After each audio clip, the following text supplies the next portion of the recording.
Halo, selamat siang. Perkenalkan, nama saya Timothy Yuki Pradana dengan NIM D131200044 Fakultas Teknologi Pertanian. Kali ini akan membahas materi tentang penggunaan bahasa baku dan tidak baku dengan dosen pembimbing Andi Maulana, Sarjana Pendidikan, Magister Pendidikan. Latar belakang. Bahasa Indonesia merupakan bahasa ibu dari bangsa Indonesia yang sudah dipakai oleh masyarakat Indonesia sejak dahulu jauh sebelum Belanda menjajah Indonesia. Bahasa Indonesia juga telah menjadi alat komunikasi efektif bagi terjalinnya hubungan antar etnis di Indonesia. Oleh karena itu, pengetahuan tentang bahasa baku cukup penting untuk mempelajari bahasa Indonesia secara menyeluruh yang akhirnya bisa diterapkan dan dapat digunakan dengan baik dan benar sehingga identitas kita sebagai bangsa Indonesia tidak akan hilang. Rumusan masalah. Adapun rumusan masalah yang akan dibahas adalah sebagai berikut. Yang pertama, apa yang dimaksud dengan bahasa baku? Kedua, apa yang dimaksud dengan bahasa tidak baku? Ketiga, bagaimana pemakaian bahasa Indonesia dengan baik dan benar? Keempat, apa contoh-contoh kesalahan dalam berbahasa? Tujuan, pembuatan makalah ini bertujuan untuk yang pertama yaitu mengetahui pengertian dari bahasa baku. Yang kedua, mengetahui pengertian bahasa tidak baku. Yang ketiga, mengetahui pemakaian bahasa Indonesia dengan baik dan benar. Keempat, mengetahui contoh-contoh kesalahan berbahasa. Pembahasan. Yang pertama yaitu pengertian bahasa baku. Menurut Indradi, bahasa baku adalah bahasa yang standar sesuai dengan aturan kebahasaan yang berlaku, didasarkan atas kajian berbagai ilmu, termasuk ilmu bahasa, dan sesuai dengan perkembangan zaman. Yang kedua yaitu pengertian dari bahasa tidak baku. Menurut Suharyanto, berpengertian bahwa bahasa non-standar atau bahasa tidak baku adalah salah satu variasi bahasa yang tetap hidup dan berkembang sesuai dengan fungsinya, yaitu dalam pemakaian bahsa tidak resmi. Pemakaian bahasa Indonesia dengan baik dan benar. Berbahasa Indonesia dengan baik dan benar dapat diartikan sebagai pemakaian kata-kata dalam rangka bahasa yang serasi dan selaras dengan sasaran atau tujuannya, dan yang terlebih penting lagi adalah mengikuti kaidah bahasa yang baik dan benar. Kriteria yang digunakan untuk melihat penggunaan bahasa yang benar adalah kaidah bahasa, dan kaidah itu sendiri meliputi 6 aspek. Yang pertama yaitu ada tata bunyi atau fonologi, kedua tata bahasa atau kata dan kalimat, ketiga kosakata, 4 ejaan, 5 makna, dan keenam kelogisan. Contoh-contoh kesalahan berbahasa. Kesalahan berbahasa adalah penggunaan bahasa yang menyimpang dari kaidah bahasa yang berlaku dalam bahasa itu. Penyimpangan kaidah bahasa dapat disebabkan oleh menerapkan kaidah bahasa dan keliru dalam menerapkan kaidah bahasa. Dalam pengajaran bahasa dikenal dua istilah, yaitu kesalahan atau error dan kekeliruan atau mistake. Ada 4 pengklarifikasian atau taksonomi kesalahan berbahasa yang dikemukakan Tarigan, antara lain: yang pertama ada taksonomi kategori linguistik, yang kedua taksonomi siasat permukaan, yang ketiga taksonomi komparatif, dan yang keempat taksonomi efek komunikatif.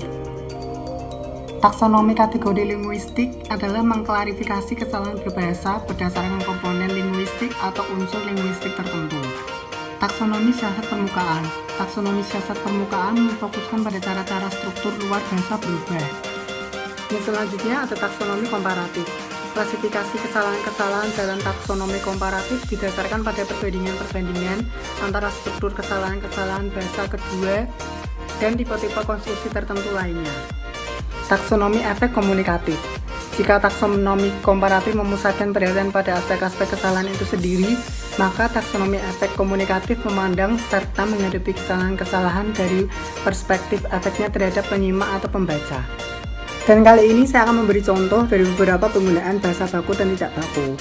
Yang pertama ada soal, dengan perkembangan teknologi telah menuntut penduduk untuk mencari metode mengajar yang lebih menarik. Pembahasannya adalah kalimat di atas tidak baku karena tidak memiliki subjek. Penggunaan kata dengan sebelum kata perkembangan teknologi menunjukkan keterangan. Untuk memperbaikinya, kita dapat menghilangkan kata dengan, sehingga kalimatnya menjadi: perkembangan teknologi telah menuntut para pendidik untuk mencari metode mengajar yang lebih menarik.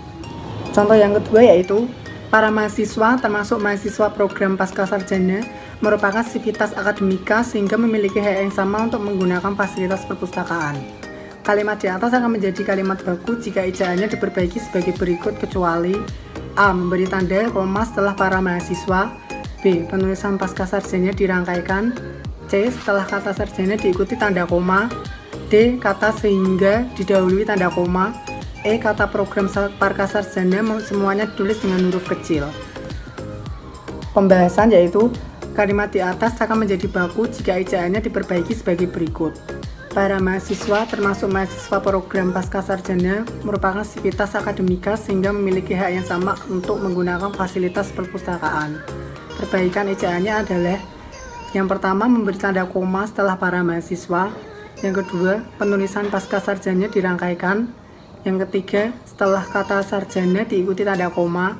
Yang keempat, kata program Praksarjana semuanya ditulis dengan huruf kecil.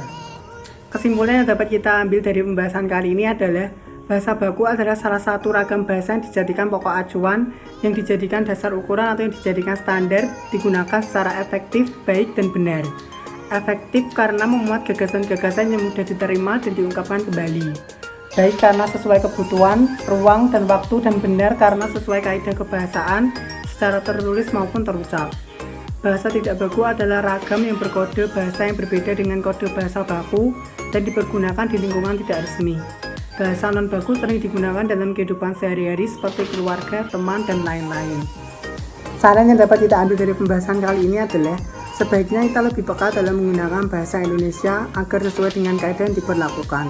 Di samping mempertahankan kaidah bahasa Indonesia yang berlaku, juga sebagai bahasa kebanggaan kita karena mampu menyatukan ribuan pulau dan etnis dari Sabang sampai Merauke. Sekian, terima kasih.